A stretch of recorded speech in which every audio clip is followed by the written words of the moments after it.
오늘의 말씀을 통해서 참 신앙 전수라고 하는 것이 굉장히 중요하다라고 하는 것을 생각해 볼 수가 있습니다. 우리가 그 2차 세계대전 때 세상을 뒤집어 엎었던 뭐 스탈린이라든가 아니면 또 나치라든가 히틀러라든가 아니면 또 저 위쪽 지방에 있는 일대 대통령이든가 뭐 그런 분들이 대부분 다 신앙의 배경이 있던 분들이에요. 신앙의 배경이 있던 분들인데 그들이 사상과 이데올로기에 빠져서 신앙을 저버리고 자신들의 통치 철학으로 악랄하게 독재 정치의 행태를 그 악행을 저질렀잖아요. 그죠? 수많은 사람들이 피해 살육의 그 상황 가운데 놓이게 되었고 수많은 나라들이 전쟁의 도가니 가운데 정말 엄청난 고통과 또 엄청난 또 공포 속에서 살아갔던 삶의 역사가 있다는 거예요. 신앙적인 배경이 있었던 사람들이 신앙을 단절하고 살았을 때 그냥 신앙이 멈춰버린 게 아니라 사탄의 도구가 될 수가 있다라고 하는 것을 생각해 볼 수가 있는 대목이죠. 오늘 므낫세라고 하는 사람도 그렇습니다. 므낫세라고 하는 사람은 어떤 사람이었죠? 그의 아버지가 히스기야 왕이잖아요. 그죠?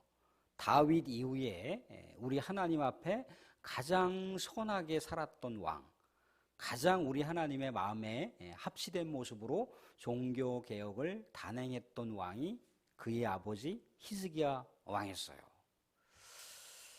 하나님께서 이 다윗과 히스기야 때문에 이스라엘이 거의 멸망의 상황으로 이렇게 기울어지는 상황 가운데 나름대로 약간의 희망의 비전을 주셨다는 거예요. 그래서 히스기야에게 희망의 비전을 주셨잖아요. 그죠? 그래서 히스기야가 자신이 하나님으로부터 받은 그 희미한 나라의 비전을 가지고 그 마중물을 가지고 하나님을 절대적으로 의지하면서 이 나라 이 백성들에게 미래를 달라고 또 자신의 왕국을 계속해서 계승할 수 있는 아들을 달라고 해서 하나님께서 주셨잖아요. 근데 겨우 이제 막 멸망으로 가는 그 완전히 기울어져 있는 분위기를 히스기야 때 이제 그 반전을 좀 시켜서 이제 멸망의 분위기가 아니라 새로운 좀 뭔가 희망을 갖고 나아가려고 하는 분위기였다는 거예요. 그런데 그의 아들 므낫세가 완전히 초를 쳐버렸습니다. 완전히 초를 쳐버렸어요.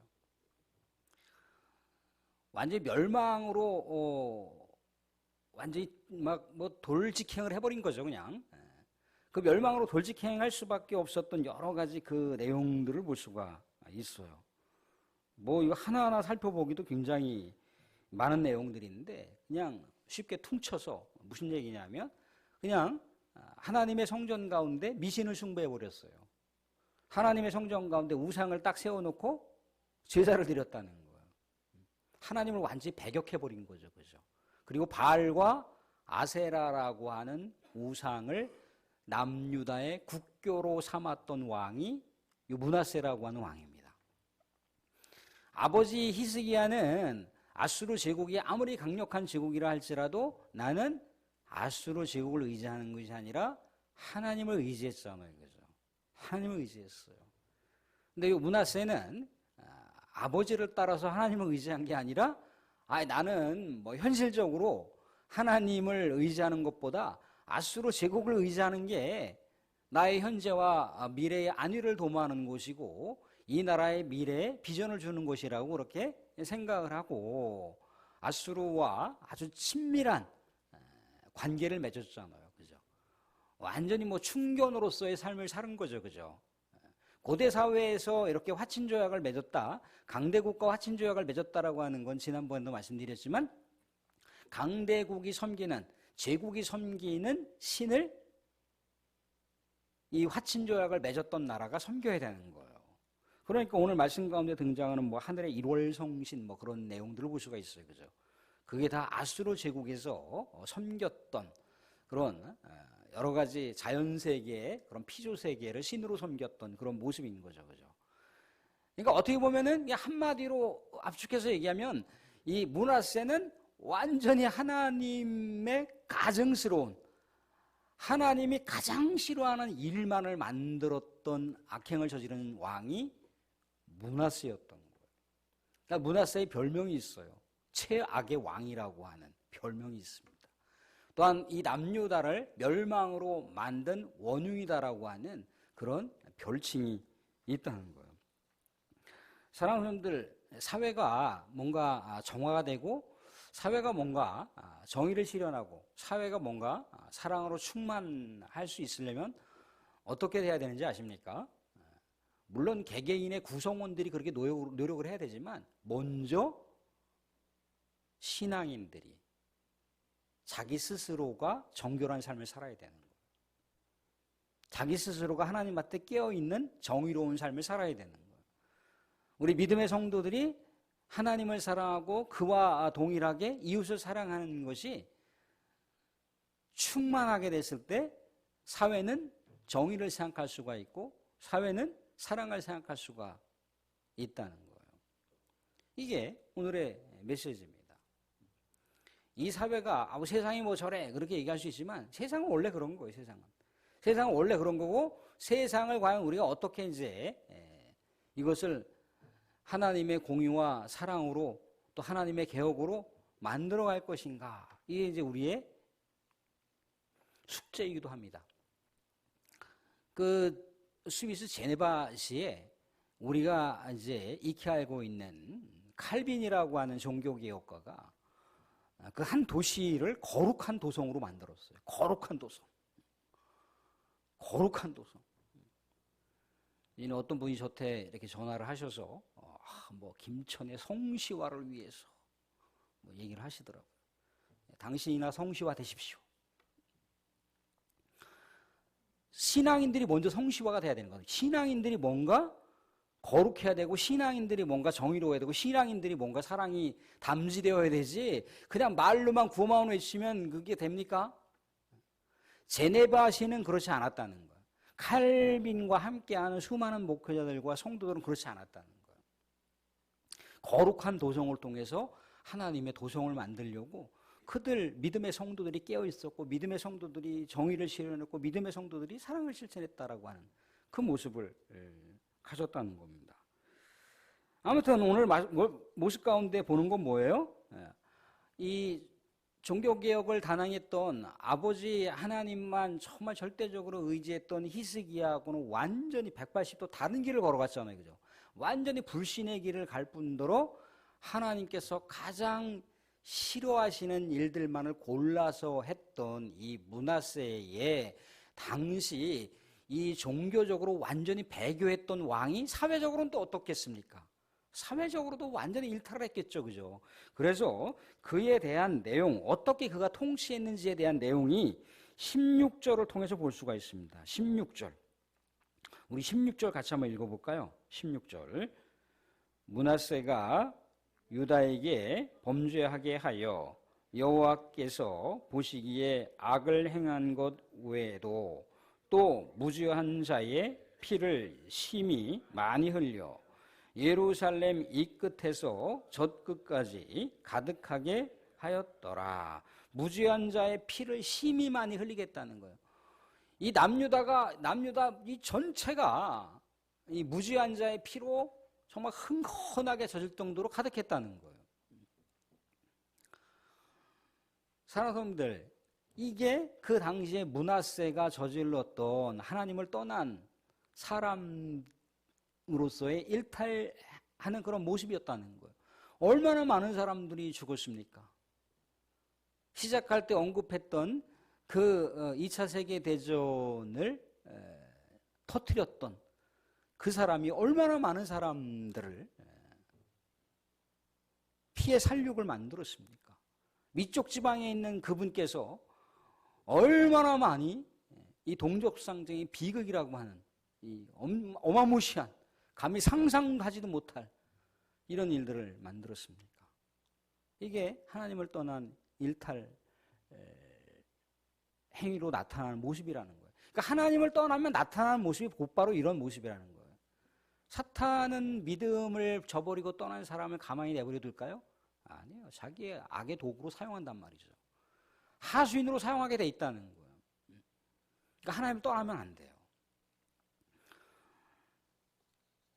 오늘 말씀을 저버리고 하나님을 떠난 이 남유다에게 주시는 우리 하나님의 준엄한 메시지가 있습니다.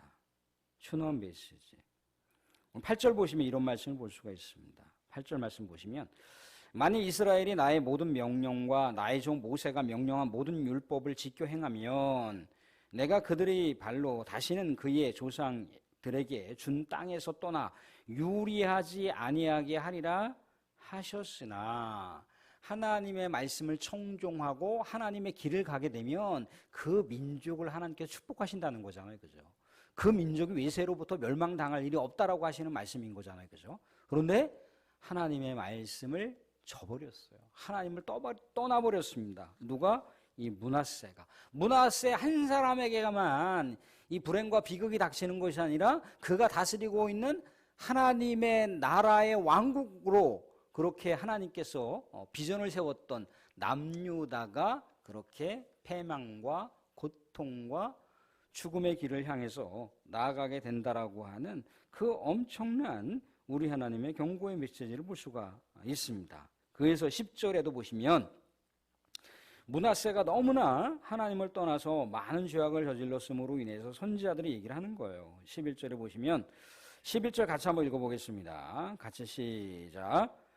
유다왕 므낫세가 이 가증한 일과 악을 행함이 그 전에 있던 아모리 사람들의 행위보다 더욱 심하였고 또 그들의 우상으로 유다를 범죄하게 하였도다. 그래서 하는 이야기가 13절, 14절 말씀인데 14절 말씀을 보겠습니다. 14절 말씀 봅니다. 같이 시작. 내가 나의 기업에서 남은 자들을 버려 그들의 원수의 손에 넘긴즉 그들이 모든 원수에게 노략거리와 겁탈거리가 되리니. 무슨 얘기겠어요? 나라가 멸망을 당하는데 외세가 나라를 침략했을 때 완전히 인권율이 일어난다는 얘기죠. 그죠? 사랑하는 성도님들, 우리가 지금 저쪽에 우크라이나와 러시아의 전쟁, 또 중동 지역의 이스라엘과 또 하마스와의 전쟁, 그 전쟁의 상황들을 우리가 이렇게 뉴스의 단면들을 통해서 이렇게 간접적으로 우리가 접하잖아요. 그죠? 그 여성들이 인권들이 있다라고, 여성들의 인권이 존중됩니까?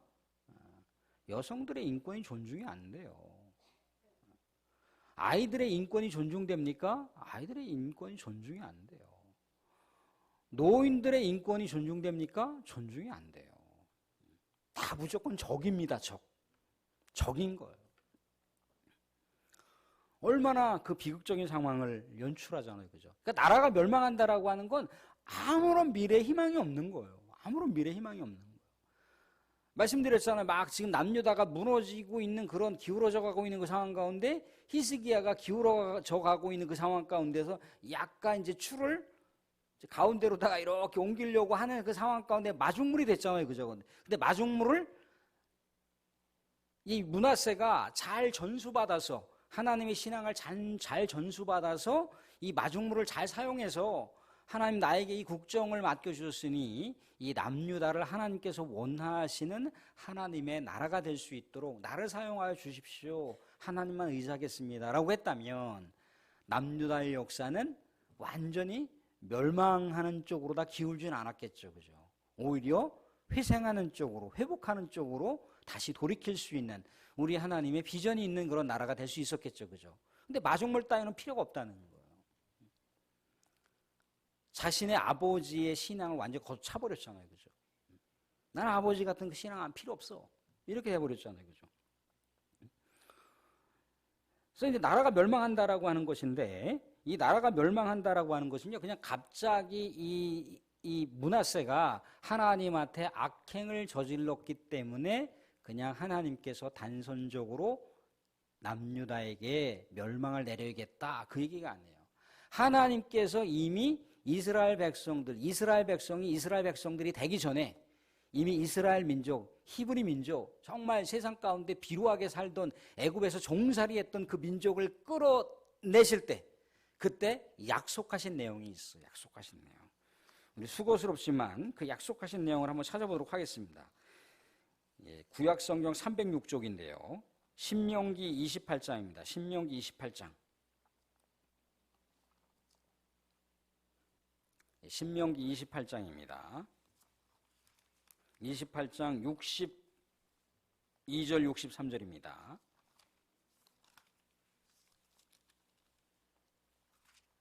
네, 306쪽 신명기 28장 62절 63절 같이 한번 읽어보겠습니다. 신명기 28장 62절 63절입니다. 306쪽에 있어요. 306쪽에 신명기 28장 62절 63절 같이 한번 읽습니다. 같이 시작. 너희가 하늘의 별같이 많을지라도 내 하나님 여호와의 말씀을 청종하지 아니하므로 남은 자가 얼마 되지 못할 것이라. 여호와께서 너희에게 선을 행하시고 너희를 번성하게 하시기를 기뻐하시던 것 같이 이제는 여호와께서 너희를 망하게 하시며 멸하시기를 기뻐하시리니 너희가 들어가 차지할 땅에서 뽑힐 것이요. 58절에 그런 내용이 있죠. 그죠? 신명기 28장 58절에 보시면 내가 만일 이 책에 기록한 이 율법의 모든 말씀을 지켜 행하지 아니하고 내 하나님 여호와라 하는 영화롭고 두려운 이름을 경외하지 아니하면 이라고 나와 있어요. 그죠? 하나님을 경외하지 않고 하나님의 말씀을 청종하지 아니하면 나라가 패망할 것이다라고 하는, 나라가 인권유리를 당할 것이라고 하는, 나라가 뽑힘을 당할 것이라고 하는 그 결말, 그 하나님의 진노의 심판을 당하게 될 것이라고 분명하게 모세의 율법의 말씀을 통해서 이스라엘 백성들의 정체성이라고 하는 그 말씀의 근거를 통해서 얘기하고 있는 거예요. 그래서 오늘 말씀 가운데 저쪽에 10절부터 이스라엘의 멸망에 대한 상황, 남유다의 멸망에 대한 상황이 나오는데 하나 우리가 눈여겨볼 수 있는 것은요, 하나의 시청각 상황을 얘기하셨어요. 13절에 보시면 내가 사마리아를 잰 줄과 아브의 집을 달인 보던 추를 예루살렘에 베풀고 또 사람이 그릇을 씻어 엎음같이 예루살렘을 씻어 버릴지라. 예전에 그 뭡니까 학력고사 세대 같은 경우에는 이렇게 합격 점수가 있잖아요, 그죠? 그 합격 점수를 못 넘으면 이제 떨어지는 거잖아요, 그죠? 뭐 딱 넘어갖고 그 동점자가 있다, 그럼 뭐 여러 가지 뭐 학교 성적이라든가 뭐 품행이라든가 뭐 그거 가지고 평가하겠지만 그걸 이제 뭐라고 합니까? 커트라인이라고 해요, 커트라인. 커트라인이 돼야지 합격할 수가 있고 커트라인이 미달이면 함량 미달인 거 떨어진단 말이죠, 그죠? 그러니까 이 하나님께서 이스라엘의 그 이스라엘의 수도가 사마리아잖아요. 사마리아로 잰 줄과 추로다가 이스라엘을 재보니까 기준치가 안 돼. 안 돼서 하나님께서 그냥 쳐버리셨잖아요, 그죠? 에이, 너네 신앙적으로 함량 미달 쳐버리셨어요, 그죠? 그렇게 남유다를 쳐버리시겠다는 거예요. 심지어는 뭐라고 합니까? 사람이 그릇을 씻어 엎음같이 예루살렘을 씻어버릴 것이다라고 얘기했어요. 사랑하는 사람들, 우리 이제 주일날 식사하고 이렇게 접시를 닦으시는데 우리 뭐 권사님들 참 수고하시고 그러는데 접시를 닦는데 한쪽 구덩이에 이렇게 뭐 고추장 된장이 묻었어요. 밥풀이 쫙 묻었어요. 깨끗해. 그리고 접시를 그냥 이렇게 놓으시나요? 아니잖아요, 그죠? 그거를 수세미로 닦아내고 물로 헹군단 말이죠, 그죠? 남겨놓질 않아요, 그죠? 깨끗하게 닦아야지 그게 설거지 한 거잖아요, 그죠? 하나님께서 완전히 이스라엘 백성 설거지 해버리시겠다는 거예요. 하나님께서 자비와 하나님께서 긍휼을 남겨놓으시지 않으시겠다는 거예요. 이 정도로다가 므낫세가 하나님을 떠나버린 거예요. 사랑하는 분들, 국정 지도자, 소위 사회를 이끌어가는 리더들이 그들이 뭔가 실수를 하고 잘못하잖아요, 그죠? 그럼 누가 피해를 보고 누가 고통을 당합니까? 고스란히 국민들한테 가는 거예요. 국민들한테. 국정 전반의 지도자가 그렇다는 거예요. 국정 전반의 지도자가 뭐 이런 말하기 위해서 철학이 없으면 국민들이 고통을 받는 거예요. 국정 지도자가 되지 말아야 되는 분들도 있는 거예요. 그래서 여러 가지 여론몰이라든가 팬덤에 의해서 막 뭐 지도자를 세웠단 말이죠. 그죠? 근데 깜이 아닌 사람이 그 역할, 그 위치에 있으니 수많은 사람들이 고통을 당하고 있는 거예요. 이 문하세라고 하는 사람이 우리 조선 왕조 실록을 봐도 그렇잖아요. 그죠? 하지 말아야 될 사람인데 그 위치에 있어갖고 많은 사람들이 고통을 당하고 있는 거예요. 사람들 문하세라고 하는 사람은 우리 하나님의 극적인 은혜 가운데 태어난 사람이잖아요. 그죠? 지난번에 언급해드렸지만 히스기야가 15년 생명의 연장을 받아서 그 사이에 태어난 사람이 문하세예요. 그죠? 하나님의 은혜가 충만했던 그 상황 가운데 태어난 아들이잖아요. 그죠? 자그마치 55년 통치를 했어요. 55년 철권 통치. 얼마나 많은 사람들이 피해 살육을 당했겠습니까? 우리가 알고 있는 이 히스기야 문하세 시대의 대선지자라고 일컬어지는 이사야가 이 문하세에 의해서 무자비한 죽음을 당한 거예요. 톱질당해서 죽었어요. 톱질당해서. 하나님의 말씀을 대언했던 그가 그냥 무자비하게 죽임당한 그런 선례를 남긴 왕이 이 문하세예요. 자신에게 여러 가지 고견을 고하거나 하나님의 말씀으로 대언했던 내용들 그런 거 듣고 싶지 않다는 거예요. 히틀러한테 누가 충원을 고할 수 있겠으며 히틀러한테 누가 고견을 얘기할 수 있겠습니까? 그가 이미 신이 돼버렸는데.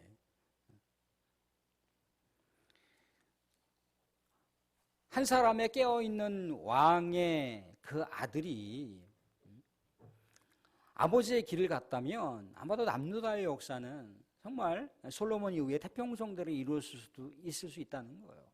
그런데 아버지의 길을 따라가지 않고 우리 악한 자의 길을 감으로 인해서 나라를 패망으로 만들어갔던 그 엄청난 파국의 현장을 우리가 말씀 가운데 보고 있습니다. 사람들 문하세라고 해서 어찌 한 나라 왕이 나라가 멸망당한 걸 원했겠습니까? 그죠? 그런데 나라가 흥망성쇠할 수가 있고 나라가 태평성대로 이룰 수 있는 그 전적인 근거는 하나님께 달려있다라고 하는 것을 문하세가 잊어버린 거예요. 자신의 아버지 히스기야가 하나님을 절대적으로 의지했을 때 물론 여러 가지 신앙의 아름다운 역사를 보기도 했지만 아버지가 신앙적으로 무너지는 모습도 봤다 이거예요. 그러다 보니까 어떻습니까? 문하세가 하나님 아버지를 바라보는 그 근거를 아버지 히스기야를 통해서 찾았을 거 아니겠어요, 그죠?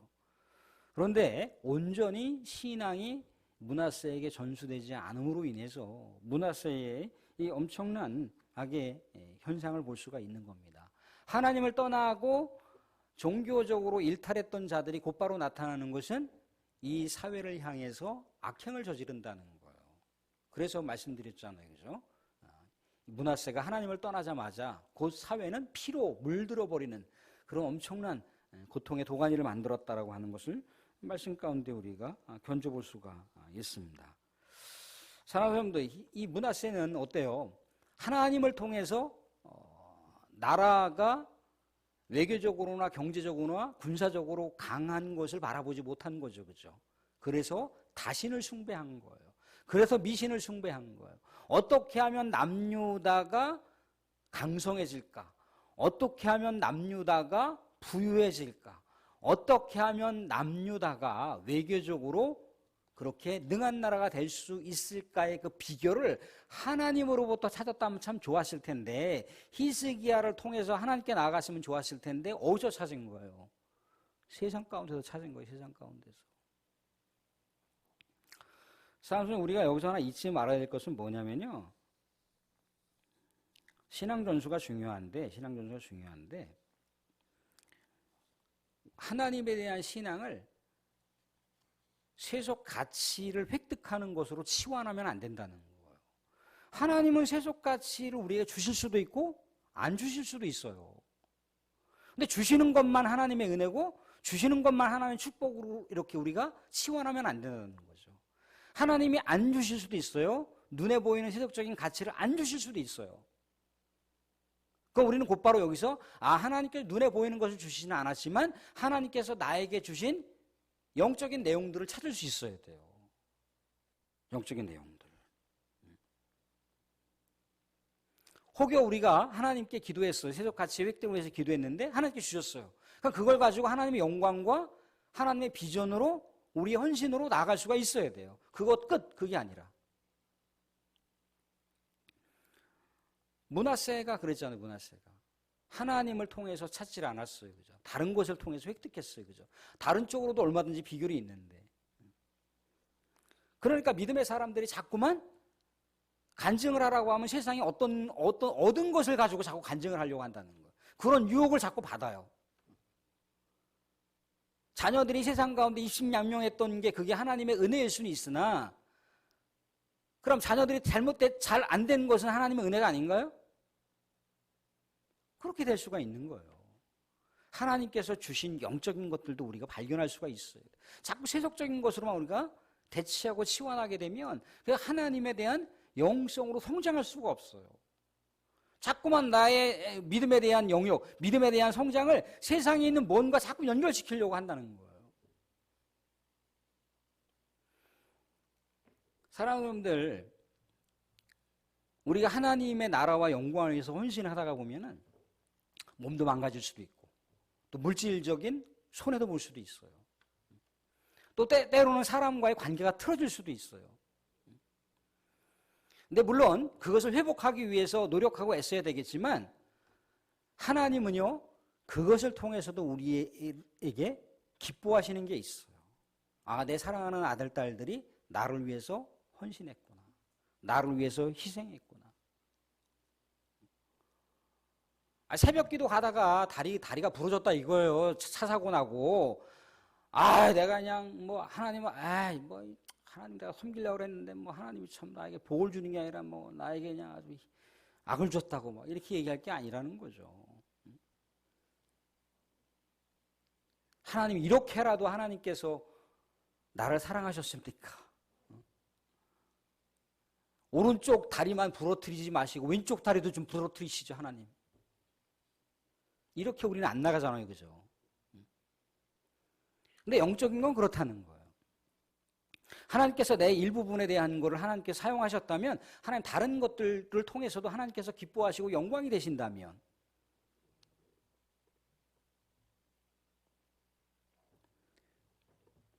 우리는 그런 모습도 있을 수 있어야 된다는 거예요. 근데 므낫세는 그러지 못했다는 거죠. 그죠?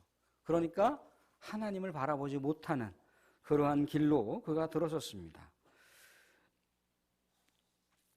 사랑하는 성도들, 좀 전에 말씀드렸지만 우리 교회가, 우리 성도가 먼저 우리 하나님 앞에 정결해야 되고 성도가 먼저 하나님 앞에 의로워야 되고 성도가 먼저 사랑이 충만해야 돼요. 신앙의 덕행들이 충만해야 돼요. 신앙의 덕행들이 충만해야 돼요. 그게 충만해지면 저절로 부흥돼요. 저절로. 우리가 세상 사람보다 낫지가 않은데 무슨 부흥이 됩니까? 사람 데려다 놓으면 뭐 할 거예요? 또 실망하고 또 떠나는데. 사랑하는 분들 말씀을 맺겠습니다. 오늘 주신 말씀 뭡니까? 신앙을 잘 전수하자라고 하는 것이고 내가 먼저 우리 하나님 앞에 깨어있는 신실한 믿음의 사람으로 정의롭고 또 우리 하나님의 사랑을 실천하는 자가 되자. 또 하나는 뭡니까? 하나님의 그 놀라운 은혜는 눈에 보이는 것으로도 줄 수 있지만 눈에 보이지 않는 것으로도 무궁무진하게 우리에게 주신다라고 하는 것. 그거 절대 잊으시면 안 돼요. 하나님을 떠나시면 안 된다는 겁니다. 그렇게 늘 언제나 하나님 앞에 깨어있는 우리 신실한 믿음의 백성들 될 수 있기를 주님의 이름으로 축원드립니다.